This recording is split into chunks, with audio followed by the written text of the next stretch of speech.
Sonia Gandhi has written to activist Anna Hazare promising the passage of the Lokpal bill in this session of Parliament. She has sought his cooperation on the Lokpal bill. Remember, the Lokpal bill was passed by Lok Sabha in 2011, but it got stalled in the Rajya Sabha. Currently, it's been referred to the Select Committee of Parliament. Let's get the very latest from our Deputy National Affairs Bureau Chief, Pallavi Ghosh. Pallavi, the Congress very keen to continue to send out the message that it will continue to hold that anti-corruption plank as an important plank. Absolutely, Parul. In fact, there are two aspects to this. One, it's significant that she writes to Anna Hazare. I think she's also taking advantage of the clear divide between the so-called civil society, between Anna Hazare and other part, that is the Arvind Kejriwal, both of whom are pitching very strongly for a general Lokpal bill.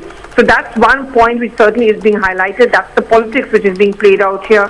And also the Lokpal bill, we are being told the government's draft is completely ready. It now needs to be going to the cabinet to be vetted. And in all probability, the government certainly wants to put it on table at least in the budget session of Parliament. But whether it gets passed, of course, that remains to be seen, Parul, because at the end of the day, no political party seems extremely keen on passing the Lokpal bill. Pallavi, once this bill is passed in Rajya Sabha, if it's passed in Rajya Sabha, this amended bill will have to go back to Lok Sabha?